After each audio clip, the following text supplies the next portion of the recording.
Hey guys, it's Mike here, and in this video, I'm going to be reviewing Captain Marvel, the highly anticipated newest entry into the Marvel Cinematic Universe. This film features the introduction of Captain Marvel, the most powerful Avenger yet, who is hinted at in the end credits sequence of Avengers Infinity War. This character is meant to usher in the new era of Marvel and be one of the biggest threats to Thanos, its most powerful villain yet. With that being said, this movie had a lot of expectations to live up to. However, going into it, I wasn't very excited. Now, I went more in depth into why in my previous video, which you can check out here. However, none of the trailers presented an exciting film to me. Add to the fact that lead actress Brie Larson has made overt political statements, which have divided the audience, and that this film has been said to be outright political and champion a certain ideology, it led to my expectations being significantly lowered. However, the film still had a chance to cast all of this outside information aside if it was well made. If well done, Captain Marvel could have been another awesome addition to the MCU, cementing its titular hero as a central member of the Avengers who fans would love regardless of gender or political leanings. I went into this film fully attempting to give it the benefit of the doubt. However, unfortunately, upon seeing the movie, I have to say that it ended up being pretty much what I expected. Now let me first get into some of the things I liked about this movie. The first one, of course, has to be Samuel L. Jackson. Now, going into this movie, I wasn't entirely sure what to expect from Samuel L. Jackson as Nick Fury. Of course, as we know, this is a prequel, and it takes place even before Iron Man 1, so one of the things they did during this film was that they used CG to digitally de-age Samuel L. Jackson to make him look the age that he would have back in the 1990s. He doesn't even have his signature eye patch yet, although they certainly get into why he has that in this film. But with that being said, I kind of worried that perhaps the CG would be distracting, but for the most part, I would have to say that it was seamless. This is probably the best example of digital de-aging I've seen in any film thus far, including Ant-Man and the Wasp. I was paying close attention to it throughout the film, and I couldn't see any examples of it looking bad in any particular scene. But this is Nick Fury before he becomes the Nick Fury that we all know in the other MCU films. So he's less experienced, and he's just seeing some of this otherworldly stuff for the first time. And it's fun seeing him react to Captain Marvel, the Skrulls, and some of the other more cosmic elements that are happening around him. I thought maybe Samuel L. Jackson would end up being a little less utilized than he was in this film, but he ends up being one of the focal characters of the film. Another character who showed up again was Agent Phil Coulson, played by Clark Gregg, who they also digitally de-aged for this movie and also did a good job of it there. It was cool to see him back in another film, considering that he was quote-unquote killed off in the Avengers movie, although as we know he ended up going on to do even more in the MCU in Marvel's Agents of S.H.I.E.L.D. However, he isn't really in this film very much. I also like Jude Law in this film, however much like Clark Gregg, he wasn't really used as much as you would expect. From the trailers, I thought that maybe Jude Law was going to play the original Marvel, but that didn't end up happening, although he still does play that mentor role of sorts to Captain Marvel. I also thought that Ben Mendelsohn did a really good job playing Talos in this film, and the Skrulls themselves were also pretty cool, although they took a very different direction with the Skrulls in this film than I expected. Rather than them just being some sort of evil, malicious force, they end up making them a lot more sympathetic, and give them, especially Ben Mendelsohn, a justification for what they're doing. Also, early on in the film, there's a touching tribute to Stan Lee. For fans of Marvel, especially longtime fans, I'm sure you'll enjoy this. And I wouldn't say this film isn't without its entertaining moments. There are a couple action sequences here and there, particularly in the beginning of the film and then the third act, that have some entertaining moments. Although again, I feel like Samuel L. Jackson is the MVP here by having some pretty funny sequences with Goose the cat, who, as Marvel fans may know, isn't just an ordinary cat.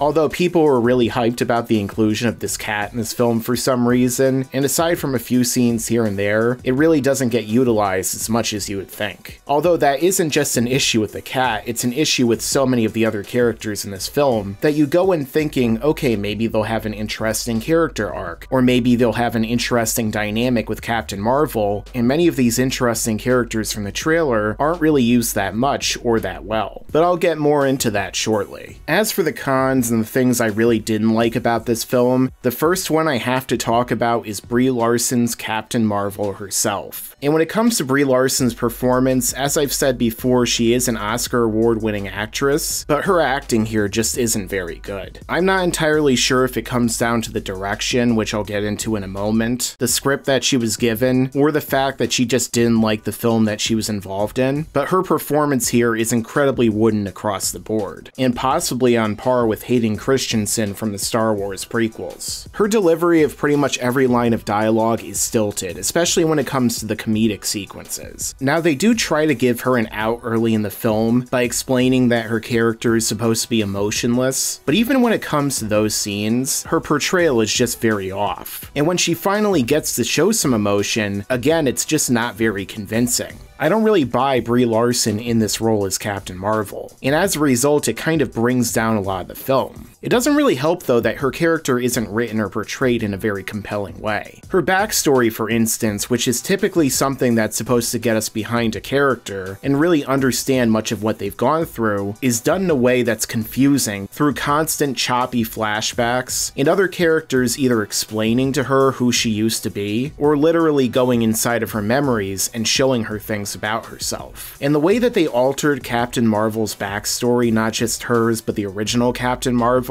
and the story that they actually wrote for Carol Danvers, doesn't really make her that compelling, or interesting enough to necessarily base an entire film around. But getting back into the direction, that's definitely one of the weakest aspects of this film. The way that scenes are often constructed, the performances that the actors give, and just the general framing and even cinematography on display are all pretty weak. There's no real artistic flair or a clear style like in Guardians of the Galaxy, and the film itself mostly looks dull and murky, and it's hard to even make out what's happening in certain sequences. This film definitely could have benefited from having someone like a James Gunn, a director with a clear style, who knows how to get good and fitting performances out of his actors. But again, even when it comes down to the direction, they're still limited by a screenplay that's full of contrivances and stilted dialogue. And it's not like Marvel movies are known for having amazing screenplays and dialogue, but this one was really weak and definitely could have used some rewrites, especially when you consider that one of the shining elements of most MCU movies is its comedy, and most of the jokes here completely miss the mark, which again isn't helped by the poor line delivery. And like I said before, a lot of the characters who definitely showed some potential and could have made this film a lot more interesting are hardly used, like Carol Danvers and Jude Law's group of reinforcers, as well as Lashana Lynch's character, Maria Rambeau, whose relationship with Miss Marvel I heard so much about going into the film, but it was just something that was kind of there. And really, when it comes down to the actors in this film, so many of them played a role that basically any actor could play. So the fact that they had actors of the caliber of someone like Jude Law in those roles, and did next to nothing with them, makes it even more disappointing.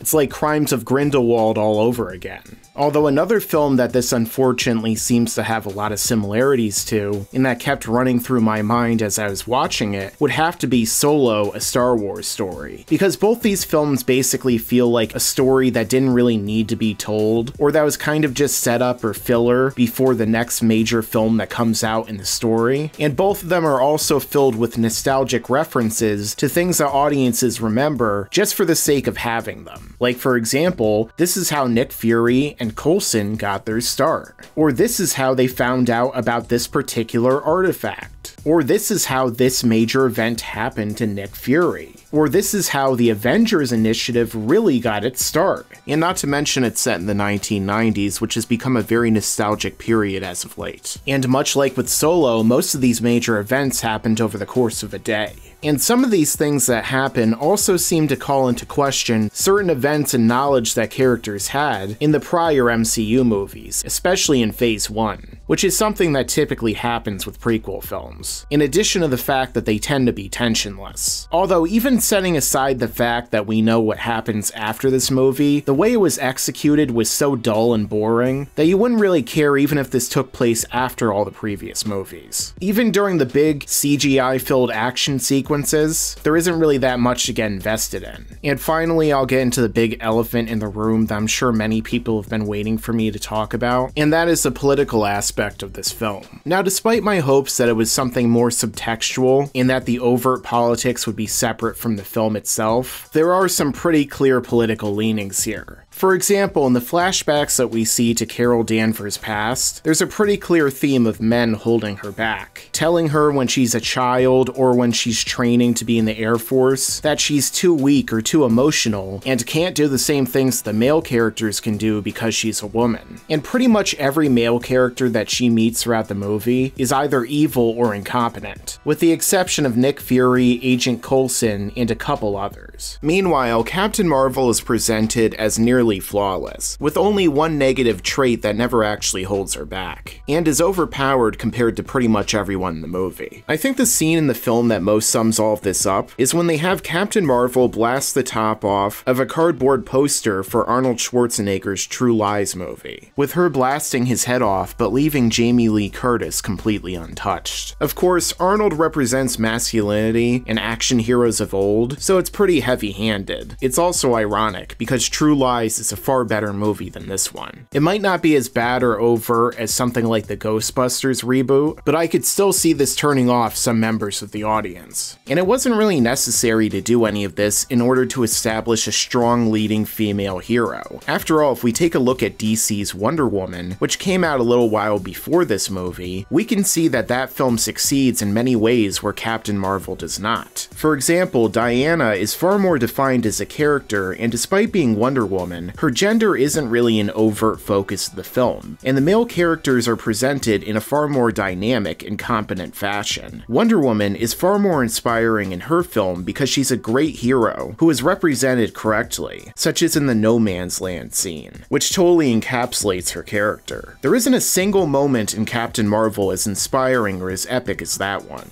And for all the hate that Gal Gadot received when she was cast, she gave a much better and more believable performance as a superhero. Maybe they should have gotten Patty Jenkins to direct this one too. And finally, there are two end credit sequences for this film, but neither of them is really that great, and the end credit sequence is completely skippable. So overall, Captain Marvel is a dull, generic entry into the MCU, with weak direction, stilted acting, and a miscast main hero. This should have been an epic installment that got everyone excited for Endgame, but it ended up being a massive disappointment that might even hurt interest in that film. I've only seen this movie once, so I can't say where I'd rank it yet with certainty, but it's definitely one of the weakest MCU movies thus far, contending with Iron Man 3, Thor: The Dark World, and the Edward Norton Incredible Hulk. If it isn't the worst MCU movie, it's pretty close to the bottom. I'm going to give Captain Marvel a 5 out of 10.